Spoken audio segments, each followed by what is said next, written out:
Donc, pour vous présenter rapidement nos participants à ce panel, donc, nous avons tout d'abord François Carbone. François Carbone, le cofondateur d'Anaxago, également ancien président de Financement Participatif France. Nous avons Monsieur Olivier Mathieu, qui est le coprésident de France Digital, également président de Priceminister Rakuten, cofondateur également de cette belle entreprise, et business angel. À ses côtés, Monsieur Hubert de Vauplane, qui est partenaire chez Kramer-Levin, et également expert auprès de nombreuses institutions, la BCE, la Commission européenne, également l'AMF, et également vous intervenez au sein de Prime, qui est l'institution d'arbitrage des produits dérivés. Et enfin, Monsieur Xavier Parrain, qui est le secrétaire général de l'autorité des marchés financiers en charge de la gestion d'actifs. Merci à tous les quatre d'être présents pour cette table ronde. Alors, tout d'abord, un scénario que je vous propose, un scénario proposé dans une tribune publiée sur le net il y a quelques jours par Jean Carvajal, qui est le PDG d'Investbook. Alors, selon lui, dès 2020, nous aurons des plateformes super puissantes, des plateformes de crowdfunding qui deviendront finalement les premiers porteurs de la finance devant les banques, des plateformes de crowdfunding qui auront des agences physiques, comme c'est déjà le cas en Chine, avec également des conseillers spécialisés qui accueilleront les particuliers et qui les orienteront vers différents investissements, et notamment ce qui nous intéresse aujourd'hui, l'investissement en equity. Est-ce que vous croyez à ce scénario? Est-ce que ça vous semble crédible d'ici à 2020? Olivier Mathieu, qu'en pensez-vous? Alors c'est difficile d'anticiper 5 ans à l'avance, qu'on on est dans un monde qui va tellement vite.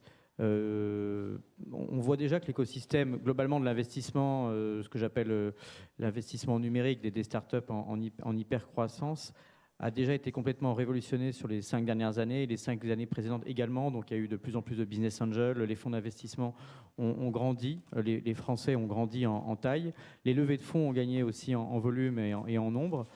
En même temps, il est vrai que je trouve que probablement le plus grand public aujourd'hui est encore assez éloigné de ce type d'investissement. Donc je ne parierai pas exactement dans la direction de cette tribune, mais je pense qu'on va accélérer un mouvement qui consistera à flécher de plus en plus l'épargne des Français vers ce type d'investissement.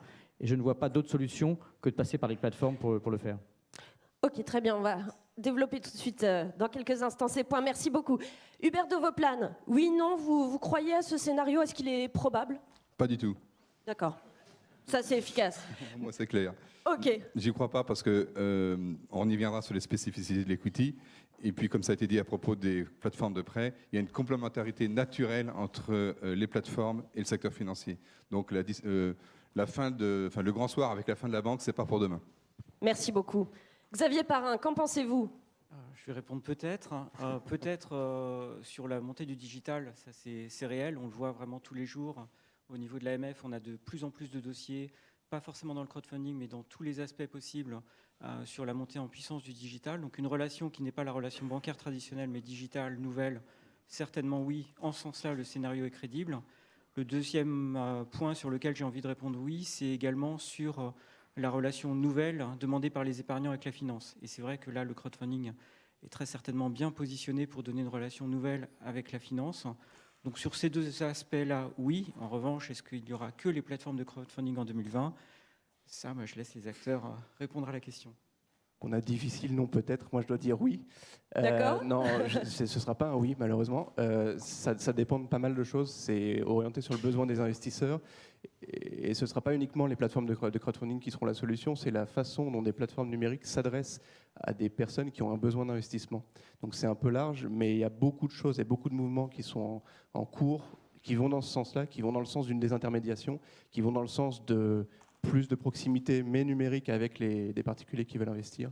Et ce n'est pas un remplacement des banques, mais c'est une relation différente entre la personne qui me propose des produits d'investissement, qui était habituellement ma banque, et peut-être demain des plateformes Internet. Merci. Peut-être aborder tout de suite une question avant de revenir sur ces questions de partenariat, de rentrer plus dans le détail. Une question peut-être générale sur la maturité du secteur du financement participatif en equity, en action. François Carbone, gardez la parole s'il vous plaît. Puis dites-nous, vous qui représentez donc cette fédération des plateformes, le mouvement du crowdfunding, est-ce qu'aujourd'hui le secteur est mature? Est-ce qu'aujourd'hui il a fait ses preuves? Alors on en est à ses tout débuts, vraiment. Ça veut dire que les volumes montent, on publie un baromètre qui est intéressant sur les volumes du secteur. Quand on creuse métier par métier, on voit qu'il y a une croissance qui est intéressante, qui est concentrée par les principaux acteurs. Donc c'est aussi la preuve qu'il y a un effet de gravité des plateformes qui attirent plus naturellement des projets quand elles ont plus de volume et plus de projets et qui attirent plus naturellement plus d'investisseurs. On en est à ses tout débuts, c'est une 50aine de millions d'euros investis, même si c'est le double de l'année passée. C'est encore très faible, il y a énormément de marge de progression. On n'en est pas du tout à un stade de maturité, on en est à un stade de création. On ne sait pas encore si les plateformes vont rester monoproduits ou si elles vont avoir plusieurs produits à proposer. On ne sait pas encore si ce sera une plateforme de crowdfunding, ce sera une plateforme monoproduit ou si tout ce qui arrive avec les robo-advisors va un peu fusionner avec cette tendance des plateformes de crowdfunding pour proposer de l'investissement. On en est au tout début et ça bouge très vite. Merci. Olivier Mathieu, je vous propose de prendre la parole à la suite de François Carbone. Qu'en pensez-vous? Qu'observez-vous, vous qui êtes business angel, qui êtes entrepreneur également? Quelle place pour le crowdfunding aujourd'hui? Où en est le secteur? Est-ce qu'il est arrivé à prendre sa place? Quels espoirs peut-on nourrir pour lui?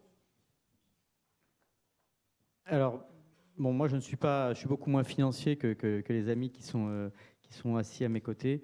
Donc j'ai un regard d'investisseur particulier business angel qui est arrivé à l'investissement par l'entrepreneuriat.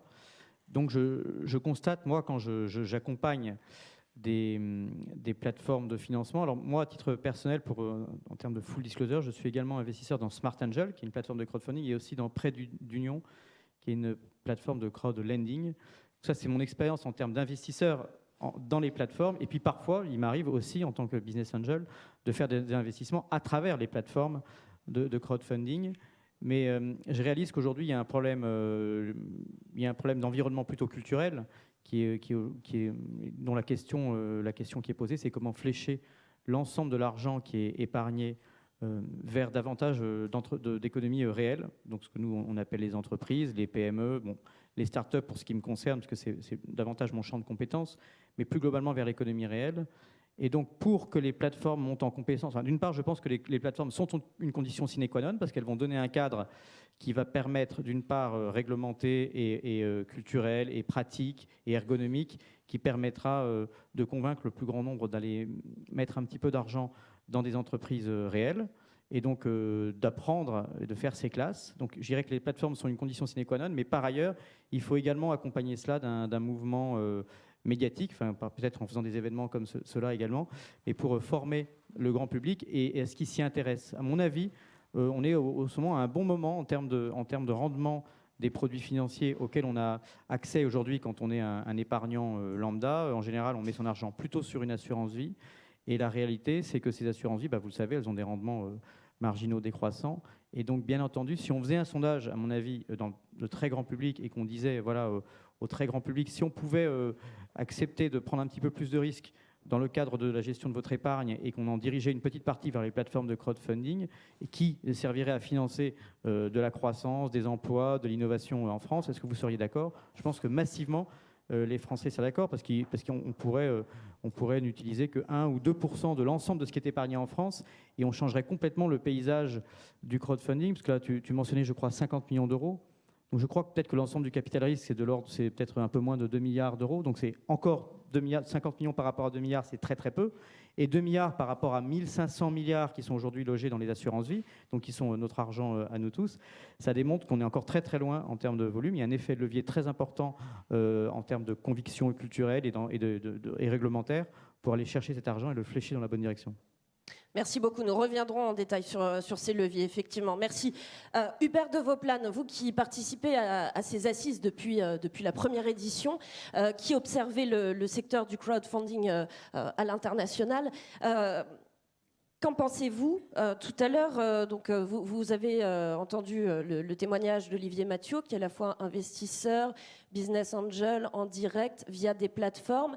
Est-ce qu'aujourd'hui, finalement, c'est un peu aussi le témoignage de François Carbone qui nous disait on est au stade des early adopters, les premiers qui testent ce nouveau produit. Est-ce qu'on n'a pas finalement aujourd'hui un marché qui se duplique? Vous voyez ce que je veux dire? Le crowdfunding, est-ce qu'il est vraiment le financement par la foule ou est-ce qu'il reste le financement par des financiers via d'autres structures qui sont ces nouvelles plateformes? Qu'en pensez-vous? Ça a été évoqué aussi par Xavier il y a quelques instants, c'est-à-dire que si on entend par crowdfunding un mode d'accès à l'investissement par le digital, on peut appeler ça une plateforme de crowdfunding, mais on peut appeler ça différemment. Et avant que le crowdfunding n'existe, il existait déjà des business angels, il existait déjà des clubs d'investissement auparavant, il y avait déjà des banques privées auparavant. Bon. Donc le mode de relation à l'investissement par le digital est effectivement, pour le coup, assez novateur. Et la question que l'on doit se poser, c'est est-ce que le business model de ces plateformes n'est pas en train de dupliquer le business model d'acteurs plus traditionnels, puisque ces plateformes, surtout dans l'equity, se rémunèrent par une commission. Mais quand on regarde le taux de commission de ces plateformes, il n'est pas si éloigné que ça que les taux de commission qu'on voit par certaines banques d'investissement dans le non-coté. Donc disruptif sans doute, mais pas jusqu'au point de disrupter les business models des banques d'investissement, parce que finalement, la mode de rémunération est assez identique. Donc question pour François sans doute là-dessus, est-ce qu'il n'y a pas un sujet autour du business model même des plateformes? Parce que la question, c'est comment attirer l'investisseur? Comment attirer l'investisseur vers ces nouvelles formes d'investissement par les réseaux et par le digital? Et quand on dit investisseur, de quel investisseur? On verra après, il s'agit, mais il reste un nombre relativement limité. Moi, la question que je me pose, c'est que est-ce que les investisseurs sur les plateformes ne sont pas plus ou moins les mêmes que les business angels? Et ce ne sont pas plus ou moins les mêmes qu'on trouve dans les banques privées? À la fin, et ce ne sont pas les mêmes que ceux qui en offrent des produits sur le TEPA ou l'USF. Je rappelle qu'il y a 331 000, vous avez vu la précision, 331 000 assujettis à l'ISF en 2014. C'est beaucoup, et c'est rien du tout. Hein. Et dans ces 331 000, tous n'investissent pas non plus dans les plateformes. Il y a théoriquement 7 à 8 millions d'investisseurs directs sur la bourse. Xavier me corrigera ou pas. Mais dans ces 7 à 8 millions, on considère qu'il n'y a que 500 000 actifs. Les autres, ils ont des titres souvent issus à l'époque des privatisations ou en indirect, et puis ça dort. Donc, grosso modo, 300 à 500 000 personnes dont sont en train les plateformes de crowdfunding, les banques privées, les business angels, de vouloir tous attirer les mêmes personnes. Donc, quel business model peuvent avoir les plateformes de crowdfunding lorsque le gâteau à se partager, à savoir les investisseurs, je ne parle pas du côté de l'investissement, mais les investisseurs, sont en nombre assez réduit. Juste une mini remarque. Effectivement, si on est 331 000 assujettis à l'ISF en France, il faut le ramener effectivement au nombre de business angels actifs, puisque la crowdfunding est censée probablement démocratiser et élargir l'assiette des investisseurs potentiels. Et je pense qu'on a du mal à le référencer de manière très précise, il n'y a pas de statistiques officielles, mais d'après mes sources, on a moins de 10 000 business angels actifs en France, là où à PIB à peu près équivalent en Angleterre, on en a entre 50 et 100 000. Donc le rapport est de 1 à 10. Donc déjà, si avec le crowdfunding et d'autres incitations fiscales et un environnement, disons, juridique qui peut être plus favorable, on a largement de quoi multiplier par 10 assez facilement le potentiel d'investissement. C'est-à-dire plus de monde et des gens qui investissent plus souvent et plus cher. François, je vous propose de répondre sur le business model. Je rejoins Olivier sur un point, c'est que c'est une question de taille de marché et pas de business model. Sur le business model, les plateformes prennent un pourcentage de ce qui est apporté par les investisseurs et retiennent une partie à ce qui est versé au projet, avec une spécificité, c'est que c'est le seul intermédiaire. Et donc, à la différence des différentes couches qui existaient avant dans ce mode d'investissement, et notamment suite à la loi TEPA, où quelqu'un commercialisait un fonds qui avait un nom et une équipe de gestion en face, quelqu'un structurait le produit et quelqu'un allait faire les choix d'investissement, on avait à minima 3 couches. Là, on vient avec une seule couche et les taux ne sont pas les mêmes. Je crois qu'on a eu une intervention juste avant qui expliquait à quel point une industrie risque d'être mise à mal et que le crowdfunding, pas tellement, puisque à la fois sur les frais retenus, les plateformes sont responsables et en plus sur le public visé. Alors ça dépendra des plateformes, mais chez nous, c'est 17% des investisseurs qui sont assujettis à l'ISF et 60% des investisseurs ne bénéficient ni d'avantages sur l'impôt sur le revenu, ni d'avantages sur l'impôt sur la fortune. Et donc, 60%, ce qui est quand même une bonne majorité des investisseurs, le font avant tout pour l'opportunité d'investissement que ça représente. Et éventuellement pour avoir des avantages fiscaux à la sortie ou des allègements fiscaux à la sortie, parce que le type de produit dans lequel ils investissent est plus risqué et considéré comme avoir une utilité particulière. Mais le marché de l'ISF et le marché de la loi TEPA, on n'en pense pas beaucoup de bien, je pense que tu le sais. Sur ce marché-là, les plateformes apportent un vrai plus. Sur les volumes dont parlait Olivier à l'instant, 50 millions versus 2 milliards dans le capital risque, aucune comparaison, les volumes ne sont pas les mêmes. On est vraiment dans une démarche d'évangélisation à un tout début, et on est dans une démarche où on donne accès à des produits qui n'étaient pas accessibles avant. Donc, mettez-vous, je serai un peu long, mais c'est important pour illustrer les choses, mettez-vous dans la situation où en 2010, 2008, vous vouliez investir dans une PME de croissance.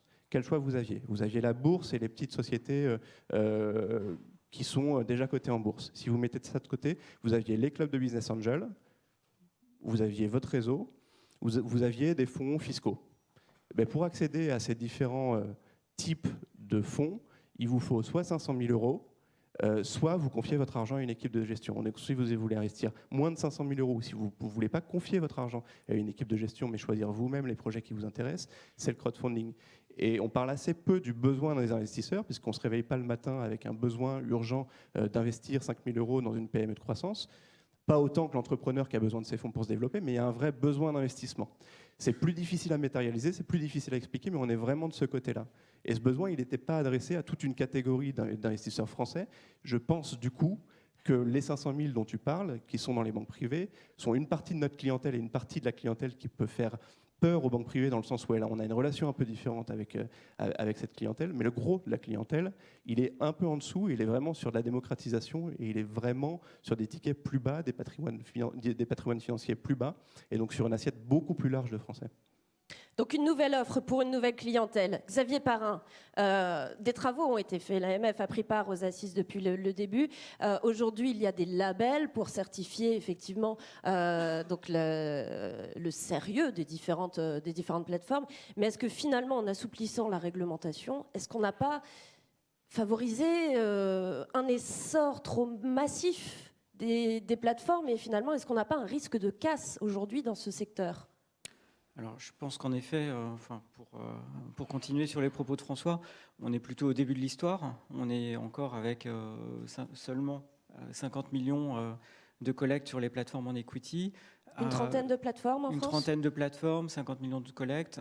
Là encore, si on compare à l'assurance vie, comme ça a été fait tout à l'heure, ou à d'autres secteurs de financement, c'est encore petit. Ce n'est pas encore avec des risques très importants vis-à-vis des investisseurs. Et je pense qu'en effet, l'enjeu et le moment où on pourra juger de l'impact du crowdfunding en termes de maturité, notamment au sein du secteur, c'est quand on aura levé encore plus d'argent et aussi, et je voulais le souligner, passer un cycle de marché. Ce qu'on dit souvent en finance, c'est pour voir si un secteur d'activité est solide, il faut avoir passé un cycle de marché, donc il faut avoir passé un certain nombre de casses, à la fois sur les projets autant que sur les plateformes. Pour l'instant, on n'a pas encore fait ce cycle de marché. On a des projets qui sont juste en train d'être financés, ou certains viennent juste de recevoir l'argent. Donc on n'est pas encore au résultat, on n'est pas encore au moment où on va juger de si ça s'est bien passé, comment on sort de ce projet, si ça s'est mal passé, est-ce que le client assume le risque sur ce projet. Et de la même façon, sur les plateformes, certaines plateformes, un grand nombre de plateformes ont été déjà autorisées, une trentaine, mais on n'a pas encore passé le cycle de échec d'une ou deux plateformes. Et cet échec va arriver parce qu'on est dans la vraie vie, on est avec des vrais entrepreneurs, des vrais business models. Certains fonctionnent, d'autres certainement auront plus de difficultés. Donc ça, je pense quand on aura passé ce cycle d'échec, de réussite de projet, échec, réussite de plateforme, on pourra dire en effet si le crowdfunding est encore plus solide, encore plus mature. Ça sera vraiment, pour moi, à ce point de passage-là, qu'on pourra tirer des conclusions. Merci beaucoup. Alors effectivement, ce risque de casse pose une question, c'est également la question de l'information des investisseurs. Comment les informer au mieux des risques, des opportunités bien sûr, mais aussi des risques qu'ils encourent. Sur ce niveau-là, je vous propose de garder la parole pour le moment, Monsieur Parrain. Est-ce qu'on informe bien? Parce qu'on parle de séduire de nouveaux investisseurs, d'accord, mais il faut quand même les amener vers quelque chose de sécurisé et puis de facile à comprendre, parce que rentrer dans la complexité d'un produit financier, c'est pas donné à tout le monde. Alors déjà, également pour rebondir sur les propos précédents, l'enjeu du crowdfunding en equity, c'est un enjeu de distribution de projets qui sont des projets individuels auprès du plus grand nombre, du plus large public possible. Donc on est bien sur un enjeu de distribution, non pas vers les banques privées ou vers les dispositifs fiscaux ISF, mais on a créé le dispositif du crowdfunding pour de la distribution de masse, pour capter le plus grand nombre de clients, ce qui n'est pas le cas aujourd'hui. Les montants moyens souscrits montrent qu'on est plutôt sur du haut de gamme. Donc là, l'enjeu devant nous, c'est vraiment être capable de mettre en place un dispositif d'accompagnement, d'information du client qui soit vraiment à destination du client retail. Donc pour nous, au niveau du régulateur, l'enjeu, c'est de faire un document qui ne soit ni avec un excès d'informations. Donc il ne s'agit pas de faire un document trop juridique, trop technique, d'une 50aine de pages. Pour moi, ça serait un échec en termes de dispositif. Il s'agit de faire un document pour l'investisseur qui soit un document le plus synthétique possible. Oui, il faudra oublier un certain nombre de risques. Il ne faudra pas tout décrire de façon à décrire clairement, avec des mots simples, au client retail, les risques principaux du projet. Et le pour moi, document idéal. c'est l'enjeu, c'est être capable de faire 3 pages. 3 pages.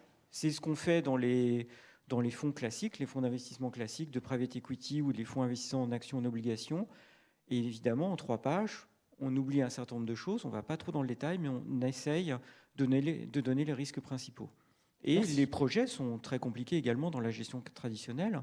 Quand on parle d'un fonds qui fait du levier sur les marchés actions avec des techniques de gestion complexes, les gérants arrivent à faire 3 pages. Donc pour moi, l'enjeu du crowdfunding en equity, c'est d'être capable de faire 3 pages sur chaque projet, pas plus. Si on va plus loin, de toute façon, le client retail sera perdu. Olivier, Mathieu.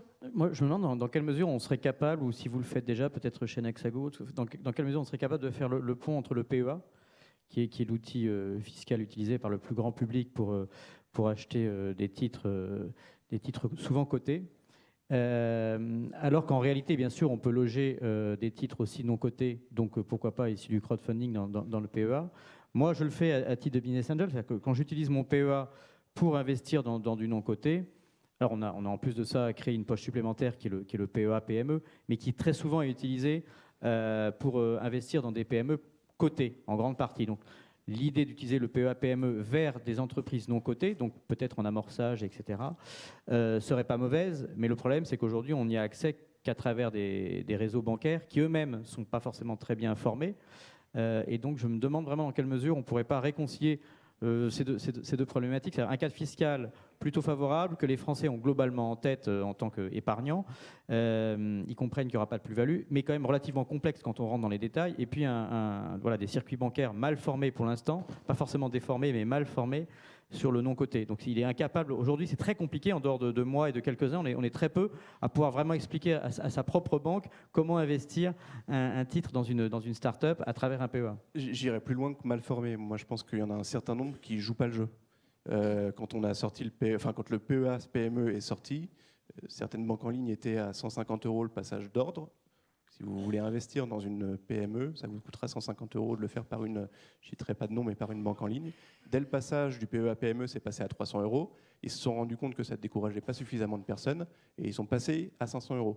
Donc c'est pas juste mal formé, hein, on ne peut pas refuser de vendre, donc il y a un moyen de décourager les gens à acheter, c'est d'augmenter le prix de manière à ce qu'ils ne le fassent pas.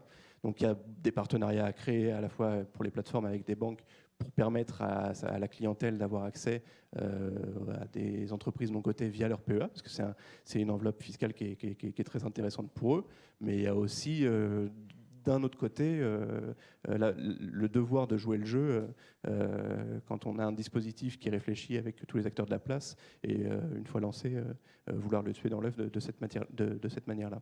François Carbone, qu'en est-il pour l'information? Là, on parle effectivement de l'information des banques. Elle est importante. Effectivement, travailler sur ce que sont ces produits, est-ce qu'ils sont risqués, comment les conseiller, et puis vous avez effectivement avancé votre argument sur pourquoi ils ne le font pas. Mais si on en revient à l'investisseur individuel, Déjà, comment est-ce que vous il est pas l'informez? Est-ce que vous tenez les 3 pages qui seraient effectivement l'idéal? En fait, il y a différents niveaux d'information. Ça veut dire que la personne qui a envie de se concentrer 5 minutes sur un projet ou un quart d'heure sur un projet avant d'investir, il aura un niveau d'information qui est synthétique et qui lui permet d'avoir un minimum d'informations avant de se décider. Généralement, il passe plus de temps quand il investit plus. Donc il y a aussi une corrélation entre... Vous avez fait une étude d'ailleurs, je crois. Un étudiant est venu étudier les différents, dans le cadre de sa thèse, les différentes motivations à l'investissement et a fait des corrélations dans tous les sens. Et certaines étaient plus évidentes que d'autres, mais il y en a une qui est assez naturelle, qui est plus on va investir, plus on va passer de temps à l'étude d'un dossier. La particularité des plateformes, c'est qu'elles Combien de temps on passe en moyenne sur l'étude d'un dossier? Il y a des personnes qui investissent 100 000 euros qui vont pouvoir y passer 3 jours et qui vont demander des documents. Mais la qui vont se renseigner. moyenne, c'est quoi? C'est 5 000 euros chez vous, je crois, l'investissement moyen? Oui, c'est entre 5 et 6 000 euros. Alors, les personnes qui investissent 5 ou 6 000 euros, elles passent combien de temps? Elles passent 3 jours à Non, la prise de étudier décision d'investissement, elle est plutôt autour d'une semaine. Il y a le temps de mûrir le sujet, il y a le temps de voir comment se comporte l'entrepreneur. Parfois, il y a le temps d'échanger avec lui et d'avoir son retour, parce qu'on est à un stade où on investit principalement sur des hommes. Et donc, les entrepreneurs qui sont derrière une plateforme, même si c'est une plateforme Internet qui met à disposition des vidéos, des photos, du texte, des dossiers, il y a quand même un moment où ils ont envie d'avoir ce contact ou envie d'avoir ce retour-là, soit directement par email avec le dirigeant. Donc il y a un investissement en temps qui est nécessaire de la part celui qu'on appelle le porteur de projet vis-à-vis de son public d'investisseurs potentiels pour aller les convaincre, pour aller leur expliquer le bien fondé de son projet, etc. Et combien de temps on passe sur le prospectus lui-même? Enfin, qui n'est pas un prospectus. Pour l'investisseur, Entre 1 et 2 semaines, c'est internalisé et on repasse sur la valeur de l'entreprise, on repasse sur une due diligence avec plus de 40 points de contrôle, on essaye de trouver les... alors ça c'est chez vous? C'est en interne. Oui. C'est en interne. Mais pour l'investisseur particulier qui vient sur votre plateforme, qui trouve un projet séduisant, combien de temps va-t-il passer ensuite à lire les risques, à lire les informations que vous transmettez? Alors c'est peut-être que ma réponse n'était pas claire, mais ça dépend de lui, ça dépend du temps qu'il veut y passer. S'il veut y passer 10 jours, il pourra y passer 10 jours parce qu'il y a des éléments qui lui permettent d'y passer 10 jours. Vous m'aviez pas dit une trentaine de minutes? Quand on s'est eu au téléphone, si, je pense que je vous ai dit une trentaine de minutes, parce qu'en moyenne, quelqu'un qui va regarder un projet va lire la page, va regarder le document, va regarder le prix de l'action, va regarder la vidéo du projet et éventuellement va écrire au dirigeant et prendre sa décision. Alors, je vous embête avec ça, je suis désolée, mais parce que 30 minutes, c'est à la fois très court, et en même temps, je crois que vous avez également des investisseurs qui posent des questions extrêmement précises parfois. C'est pour ça que je suis assez méfiant vis-à-vis de la réponse, c'est que les moyennes veulent tout et rien dire. C'est qu'on a en moyenne quelqu'un qui va y passer 30 minutes, sauf qu'il y a des personnes qui nous demandent si, sur un projet de construction, s'il y a du chauffage au sol ou si c'est des radiateurs électriques. Sur des projets dans des PME, il va nous demander si l'entreprise n'aura pas du mal à recruter des livreurs dans sa montée en puissance. Sur une entreprise web qui est dans les moyens de paiement, on va nous demander quelle est la réglementation européenne qui peut venir leur tomber dessus. Et donc il y a quand même une somme de personnes qui va s'intéresser à plusieurs sujets en fonction de leur biais professionnel, personnel. Et cette somme de personnes, ça dégage quand même une due diligence assez avancée. Et un projet qui passe pas, un projet qui a une faiblesse, ça se voit très vite et ça passe pas. Et donc même si en moyenne quelqu'un va passer une demi-heure à étudier le projet, la somme de toutes ces études fait quand même quelque chose d'assez bon, d'assez substantiel. Oui, et peut-être rappeler qu'effectivement quand vous opérez la sélection des dossiers, ce sont seulement 2-3% des dossiers qui passent, qui sont proposés. C'est sur une centaine de dossiers reçus, c'est 3 à 4 par mois qui sont présentés. D'accord, merci beaucoup. Olivier, je vous passe la parole. Enfin, j'avais 2 commentaires. Il y a un premier, bien entendu, qui est un raisonnement marketing, c'est que le temps qu'on passe sur un sujet, de même que quand on fait un achat dans la consommation quotidienne, est lié à ce qu'on appelle le taux d'implication. Donc forcément, on comprend bien que quelqu'un qui investit 100 000 euros mais qui a 10 millions d'euros de patrimoine peut se poser les mêmes questions que quelqu'un qui a un patrimoine de 100 000 et qui investira quelques milliers d'euros une entreprise. Ça, c'est un premier constat, c'est qu'il faut vraiment absolument regarder, je dirais, la notion du statut de l'investisseur. Est-ce qu'il est presque professionnel? Est-ce qu'il est vraiment dans le grand public? Et donc forcément, il y a une première escalade d'informations à adapter à son niveau d'investissement en regard de son patrimoine et pas dans l'absolu. La deuxième chose, c'est qu'il est intéressant que le grand public pose des questions. La réalité, c'est qu'en tout cas, là je parle au nom de France Digital, ce qu'on essaie de faire, c'est d'intéresser le plus grand public à la microéconomie. À l'école, on est plutôt formé à la macroéconomie, on apprend qu'est-ce que c'est que la déflation, la dévaluation, les équilibres des banques centrales, etc. Mais la microéconomie, enfin celle qui concerne les entreprises notamment, elle n'est pas tellement apprise à l'école. Et donc, si le grand public, la foule, commence à poser des questions à travers les plateformes, on est en train de gagner énormément de points en matière de potentiel d'investissement sur les années à venir. C'est-à-dire qu'on ne peut pas investir sans poser des questions. Ou alors on s'en remet à un tiers, et dans ce cas-là, on met de l'argent dans un véhicule intermédiaire, un FCPI, un FCPR, une banque, un plan d'épargne quelconque, etc. Mais quand on investit dans une entreprise et qu'on choisit son dossier, je pense qu'il est important que les plateformes s'attendent à recevoir des questions et qu'elles soient organisées pour gérer le flux de l'information. Et après, le troisième point, c'est effectivement mettre en avant le fait que les plateformes opèrent elles-mêmes une sélection. Donc ça fait partie du cadre qui crée de la confiance. Et ensuite, il y a un autre point qui pourrait être de voir qui sont les autres investisseurs. Quand il y a un business angel qui est déjà un peu plus expérimenté, comme c'est mon cas, il m'est arrivé, moi, de cautionner un projet. Je dois vous dire qu'on est un peu tremblant parce qu'on sait très bien qu'il y a un risque et que quand on parle de manière plus grand public sur une plateforme en disant voilà, je crois à ce projet, moi, je ne m'interdis pas d'écrire en commentaire. Attention, vous pouvez aussi perdre 100% de votre mise quand vous investissez dans ce projet-là. Et donc, la culture, elle est à la fois de donner envie, mais aussi de faire prendre conscience du risque. Merci beaucoup. Hubert de Vauplane, qu'en pensez-vous sur ce niveau d'information aujourd'hui par rapport à la finance participative en action? On a fait un choix, le gouvernement a fait un choix lorsqu'il a introduit l'ordonnance, c'est de placer le statut des plateformes de crowdfunding sous celui du conseil. Je parle ici de crowdfunding equity. Ça a été un choix. Donc tout ce qu'on est en train de dire sur l'information, il faut aussi l'avoir sous l'angle conseil. C'est-à-dire que la plateforme, comme elle s'appelle CIP, c'est pas pour rien, il y a un C au début, pour conseil, elle doit donner un conseil. La question est à qui le donne-t-elle, ce conseil? Est-ce qu'elle donne à l'investisseur ou est-ce qu'elle donne au porteur de projet? Les deux, bien évidemment, mais plutôt vers l'investisseur. Donc c'est bien un conseil qui est donné. Donc une information brute n'est pas suffisante en elle-même. Une information, comment ça marche, comme on dit en droit, vous avez 3 niveaux d'information, grosso modo, le mode d'emploi un petit peu plus sophistiqué qui vous dit avec faites attention au risque, et puis après il y a le 3e niveau d'information qu'on appelle le conseil, qu'au niveau de la réglementation, on appelle ça la recommandation personnalisée. Bon. Et sans tomber dans des explications juridiques un peu compliquées, pour faire court, les plateformes sont quand même soumises à cette obligation de conseil. Alors c'est un choix qui a été fait, mais ce n'est pas le choix qui a été fait dans tous les pays européens. Parce que ça a été dit ce matin par Nicolas Le Sur à propos du crowdlending, mais ça peut être dit aussi pour le crowd equity. On pourrait imaginer que les plateformes soient des simples intermédiaires entre investisseurs et projets et fassent finalement un rôle de mise en relation. Ça a été dit un peu comme un marché, en quelque sorte, une plateforme de marché, voire même une bourse, entre guillemets. Bon, pour aller la caricature un peu plus loin, on n'imagine pas Euronext donner un conseil aux investisseurs qui vont investir sur Euronext, à travers la plateforme Euronext. Donc est-ce que l'investisseur qui investit à travers un Axago attend d'un Axago un conseil? La réponse est oui aujourd'hui juridiquement, parce que c'est un CIP, mais on pourrait se poser la question, est-ce que finalement ces plateformes font pas plutôt de la transmission d'ordre, ce qu'on appelle du RTO, finalement de la transmission d'ordre entre un investisseur et ici un émetteur? Alors juridiquement non, pour des raisons que je ne vais pas rentrer dans le détail, juridiquement non, mais l'idée est bien celle-là. Est-ce que la plateforme, c'est pas un vecteur entre un acheteur entre un emprunteur et un prêteur, ou entre un porteur de projet et un investisseur? Et dans ce cas-là, son rôle est plutôt de l'information. Mais au sens juridique, je vous ai bien dit qu'il y avait 3 niveaux d'information. Ce serait le 2e niveau, c'est-à-dire le mode d'emploi détaillé avec les risques. Mais ce n'est pas forcément un conseil au sens d'une recommandation personnalisée. Alors qu'aujourd'hui, le choix réglementaire a été de demander aux plateformes de faire cette recommandation personnalisée. Alors moi, je pose une question à François. Demain, quand tu auras 800 000 clients sur ta plateforme, ou 1 million de clients sur la plateforme, parce que c'est le rêve de tout le monde, arriver finalement pour ces plateformes à se démocratiser.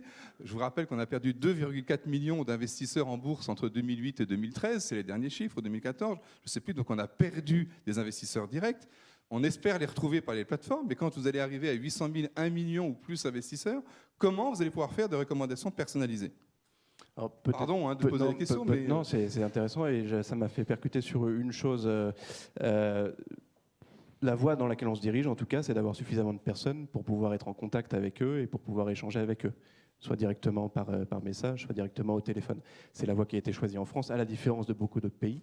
Et ce qui est intéressant, sous l'angle que tu développes, c'est que la France est à peu près le seul pays, j'ai pas d'autres exemples en tête, dans lequel les plateformes d'investissement qui ont été soumises à un rôle de conseil et qui sont parties du conseil depuis le début, ont fait plusieurs produits. En fait, toutes les plateformes de crowdfunding dans le monde ont un produit qu'elles proposent et qu'elles veulent étendre partout dans le monde. En France, vous avez une spécificité, c'est que les plateformes d'equity ont ouvert d'autres produits. Pourquoi ? Parce qu'elles sont sur le conseil, et qu'elles sont peut-être du coup plus proches du besoin d'investissement plutôt que juste du besoin d'investir dans telle ou telle catégorie de produits et de se décharger de tout le reste. Moi, je te propose ça, bon, bah, tu choisis, très bien. Ensuite, au revoir, ne viens pas me demander ton reste. On a été dans une approche différente depuis le début qui instaure une relation différente, qui est plus difficile sur la scalabilité du modèle, sur la mise à l'échelle, parce qu'on aura toujours besoin de personnes qui s'adresseront à eux et toujours besoin de développer des systèmes intelligents qui permettent de répondre à leurs questions avant qu'ils les aient ou de répondre le plus automatiquement possible à leurs questions. Mais cette démarche de conseil, c'est un pari qu'on prend aujourd'hui. Je ne saurais pas dire si c'est le bon, mais en tout cas, on y croit assez fort. Et quand on voit arriver une nouvelle vague, je le disais au tout début, des conseillers automatiques robotisés sur l'investissement, je pense que c'est générationnel et que ça arrivera, que c'est dans le sens des choses. Donc, c'est pas idiot de la part des plateformes françaises de rester dans cette logique de conseil plutôt que dans la logique de simple broker. Et quels peuvent être les nouveaux territoires, vos nouveaux territoires d'activité? Parce qu'effectivement, vous avez dit, vous avez un champ de nombreuses classes d'actifs qui sont couvertes aujourd'hui par les plateformes de crowdfunding françaises. Vers quoi pourrait-on aller? Vous avez innové chez Anaxago en lançant le financement participatif de projets immobiliers. Est-ce qu'on peut imaginer finalement que toute classe d'actifs rentre dans le modèle du crowdfunding? Ça doit avoir du sens aujourd'hui. Pourquoi on l'a fait, pourquoi on a fait ces types de produits? C'est parce que c'est des produits qui n'étaient pas accessibles à des particuliers, qui sont organisés que par club deal ou par privilège, et qui n'étaient pas accessibles à un ticket d'investissement suffisamment bas pour permettre au grand public d'y avoir accès. Donc ça faisait du sens. Et je pense que je l'ai dit du coup en gardant la logique de conseil. Pour moi, la plateforme doit s'élargir, elle doit répondre aux besoins d'investissement de son client investisseur, lui proposer des produits qui ont du sens. Aujourd'hui, donc, on voit les plateformes développer ça dans la construction, on voit les plateformes développer ça dans les PME en titres. Elles pourraient très bien développer ça dans d'autres types d'investissements sur le tissu économique. Pour moi, c'est la tendance, en France en tout cas. Et on va voir émerger des plateformes, les premières qui viendront, il y a déjà des Belges, mais les premières sérieuses qui viendront, en tout cas présentant une menace sérieuse, c'est des plateformes qui sont établies au Royaume-Uni, qui sont monoproduits et qui auront peut-être un peu plus de mal à déloger les plateformes françaises pour plein de raisons commerciales, mais pour cette raison-là aussi, parce qu'on essaye de garder la relation client. Vous êtes prêt à partir à l'international? Là, tout de suite, demain ou maintenant? Oui, demain, là, tout de non, suite. là, en on n'est sortant pas de prêt la à salle. partir à l'international, mais c'est une question forcément qu'on se pose. D'accord. L'international, Hubert de Vauplane, vous pensez que c'est important aujourd'hui pour les plateformes françaises? Je vais répondre après à votre question, c'est typiquement une réponse d'avocat, ça. Mais je voudrais rebondir sur ce que dit François, sur ces nouveaux champs. Tout comme pour le crowdlending, où on voit de plus en plus des co-investissements, et ça a été rappelé encore par Jean-Louis Bancel, entre banque d'un côté et plateforme de l'autre, je pense qu'on aura aussi de plus en plus de formes de co-investissement à travers des plateformes de crowd equity, bien sûr des business angels, voire des fonds de private equity, etc. Au point d'ailleurs de poser une question de transparence de l'information qui va intéresser l'AMF, parce que je regardais sur un site qui s'appelle AltFi Data, qui est un site anglais bien connu, comme son nom l'indique, sur les données de crowdfunding. Quand on regarde les données de crowdfunding equity en Grande-Bretagne, donc grosso modo 250 millions de livres levés l'année dernière, c'est génial. Quand on regarde de près, non, il n'y en a que 140. De plus près, par le crowd, au sens full. Le solde, si je puis dire, c'est des club deals privés. Club deals privés dans lesquels il peut y avoir des club deals 100% privés ou des club deals qui soient en partie privés et d'autres parties avec la foule. Autrement dit, on a pour un même projet d'investissement à la fois le financement par la foule et un financement qui qui est fait autrement par des business angels, par des fonds d'investissement, mais qui sont comptabilisés dans les montants levés par la plateforme, alors même que ce n'est pas la foule. Bon, tout ça pour dire qu'un des modèles de développement possibles aussi des plateformes de crowd equity, c'est de passer des accords de partenariat avec des réseaux de business angels, avec des banques privées de grands groupes bancaires, etc., pour développer justement une offre encore plus importante. Sur l'international, là, je crois qu'on touche à un sujet compliqué sur l'equity, c'est la culture action. Pour ne pas dire equity, c'est la culture action de chaque pays.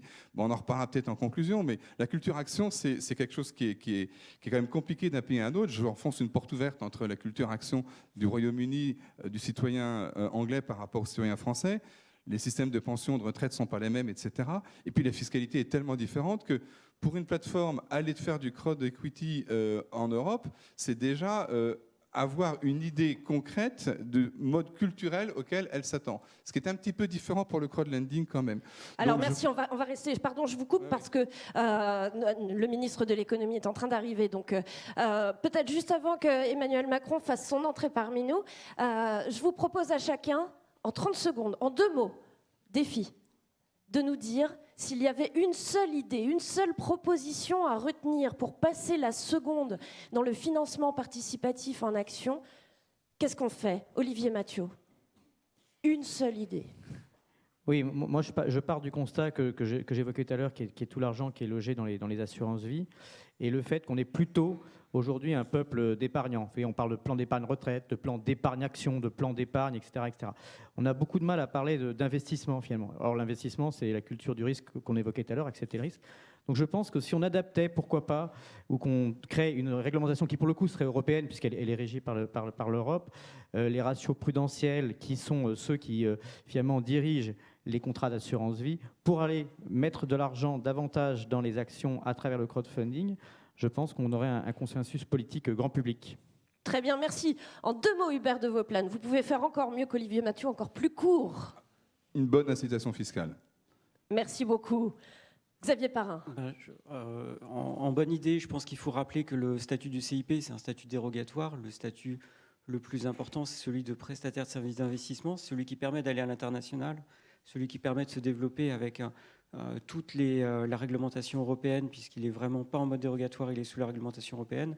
Donc je conseillerais, en effet, pour les plateformes de crowdfunding, d'envisager également ce deuxième temps, quand elles seront plus grandes, et de tout de suite, dès le départ, avoir bien en tête le fait qu'elles peuvent devenir prestataires de services d'investissement. Merci. François Carbone. Pensez la réglementation comme un cadre évolutif. Et évolutif est aussi important que cadre. Très bien. Juste, vous pouvez faire de la pub?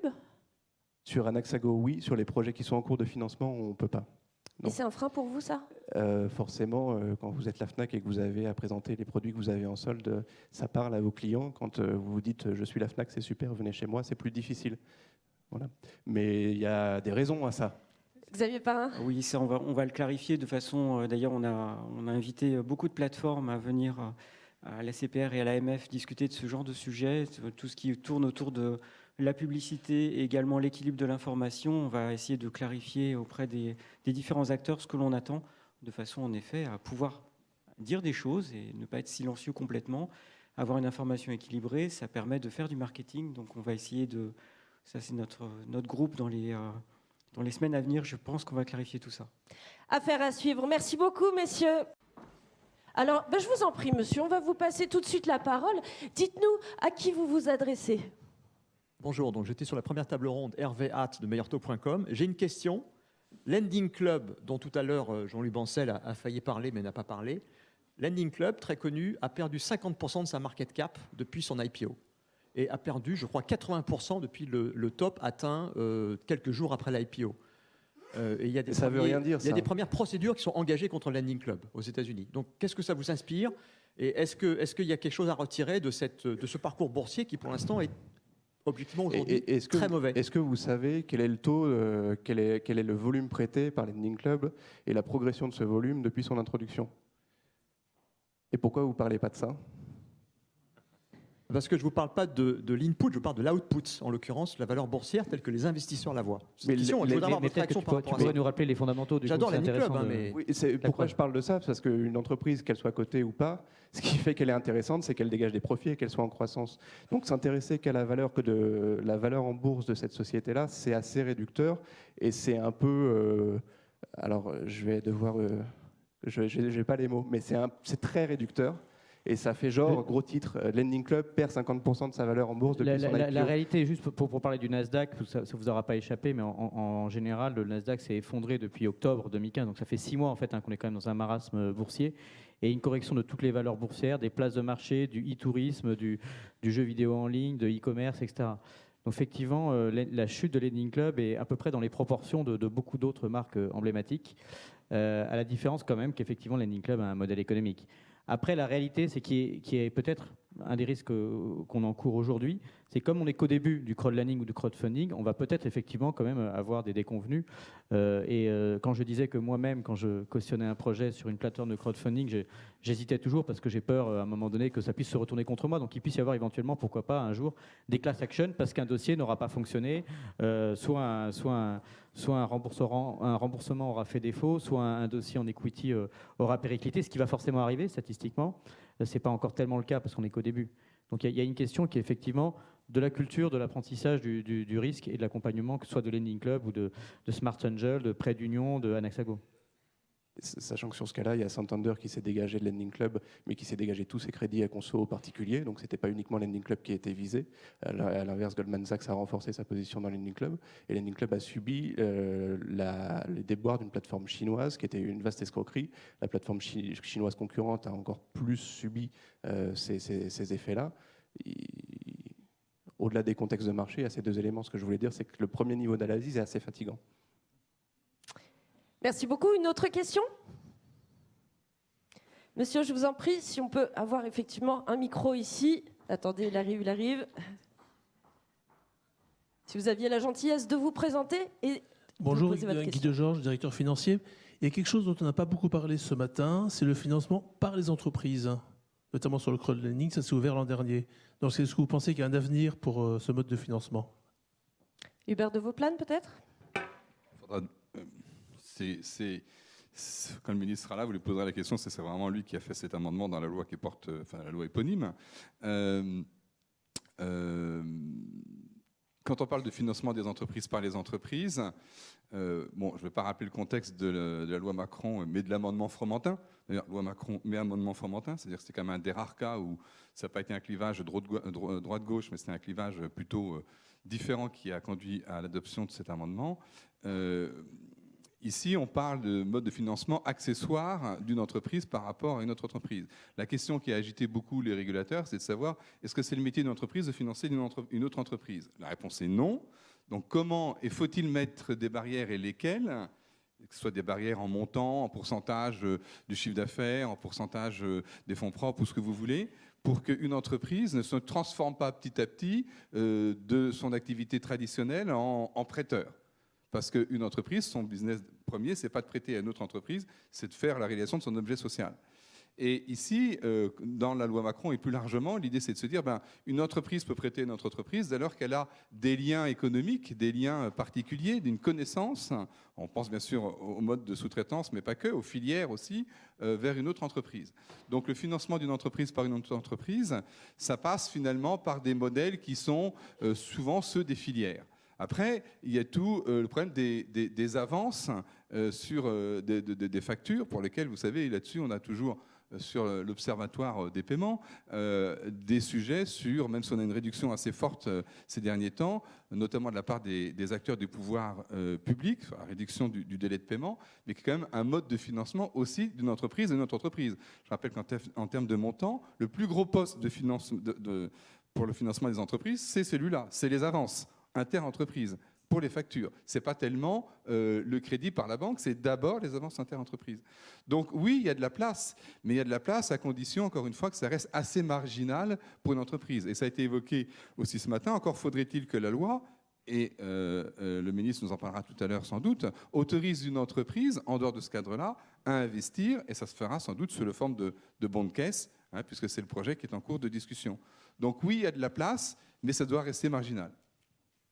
Merci. Alors peut-être une autre question ?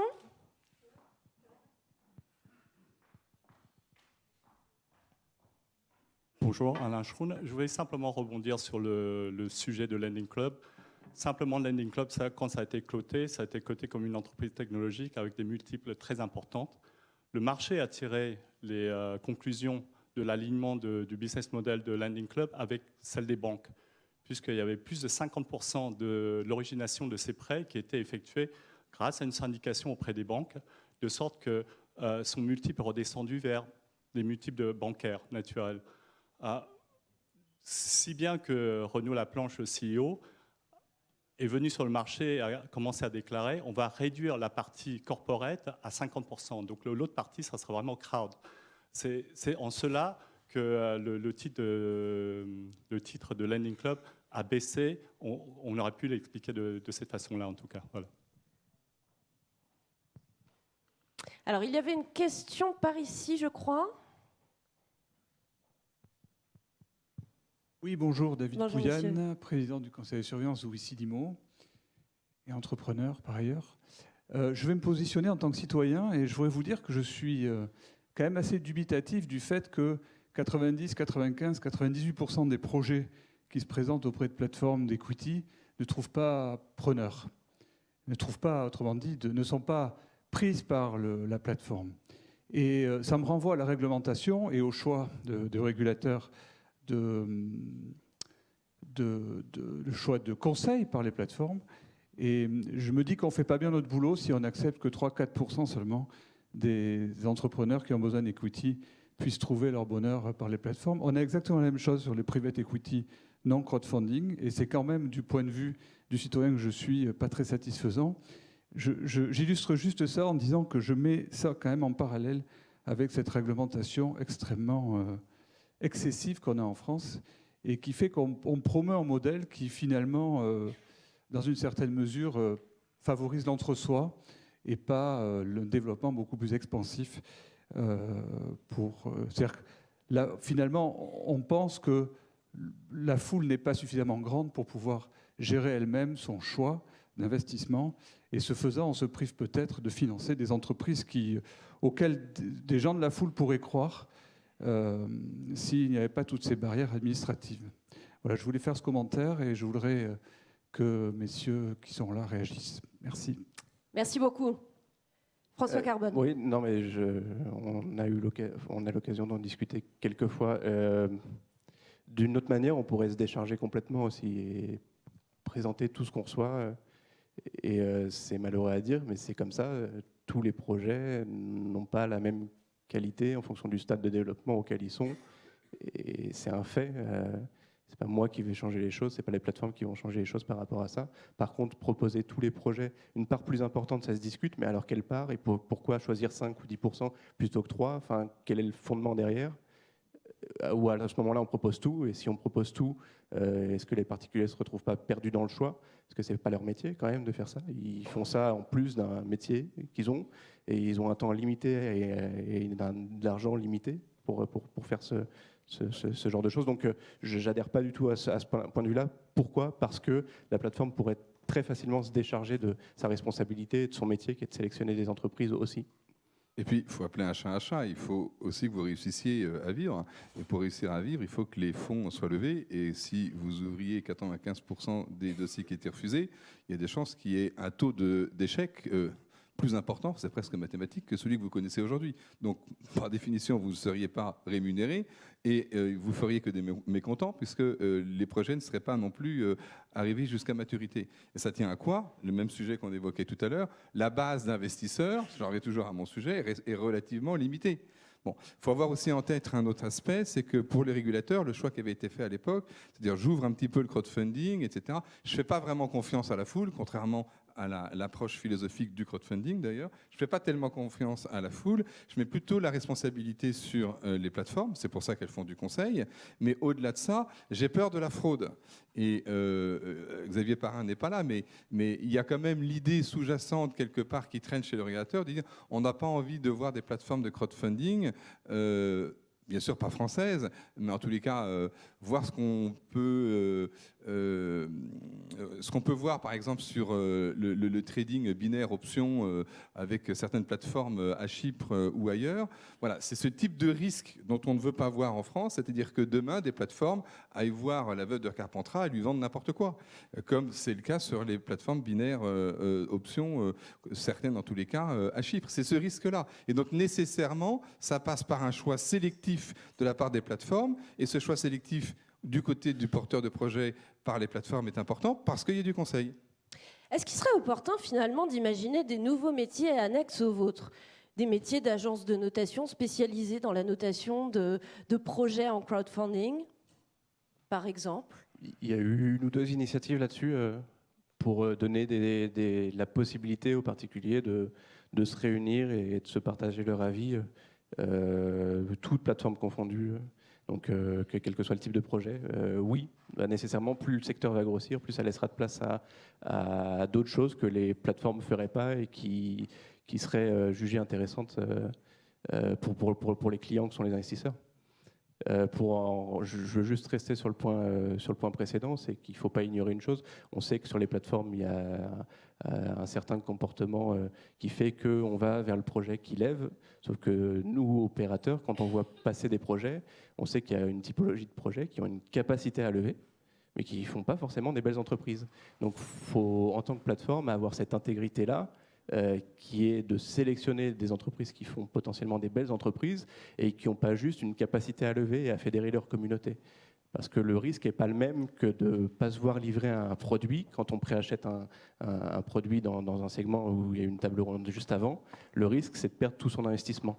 Donc il y a cette intégrité professionnelle à avoir de la part des opérateurs. Ça passe par la sélection, ça passe par ne pas mettre trop en avant la capacité à lever de l'entreprise au-delà de ses fondamentaux. Il y a beaucoup de choses comme ça. Olivier Moi, Mathieu. j'ai 2 remarques par rapport à cette intervention. Il y a une première en tant que business angel ou en tant qu'investisseur. J'ai appris parfois à mes dépens que la réalité la qualité, le retour sur mes investissements dépend principalement de la qualité du deal flow, bien davantage que ma capacité à accompagner les dossiers, hélas. Donc effectivement, le choix des dossiers est fondamental, et je crois que c'est ce que vous diront finalement tous les fonds de capital risque aussi. Hein. C'est vraiment le picking à l'origine qui va quand même faire plutôt la sortie, comme on dit, shit inside, shit outside. Et deuxième remarque, mais je vois que le ministre est là, une question qui est importante, c'est celle de l'offre et la demande sur toutes les places de marché. C'est vrai sur une place de marché avec des biens physiques comme PriceMister, c'est vrai sur le crowdsourcing. Et donc la question que vous posiez qui était, est-ce qu'il faut d'abord améliorer la qualité et la quantité des dossiers entrants avant d'augmenter l'assiette des investisseurs? C'est vraiment la question de la poule et de l'œuf. Elle date de 3000 ans, donc on ne pourra pas y répondre en 5 minutes maintenant. La réalité, c'est qu'il faut ajuster les deux petit à petit. C'est-à-dire que vraiment, quand il y a un petit peu d'offres qui augmente, on aura un petit peu plus d'investisseurs, et réciproquement, l'offre appelle la demande, mais inversement également. Merci beaucoup Olivier Mathieu, merci à tous.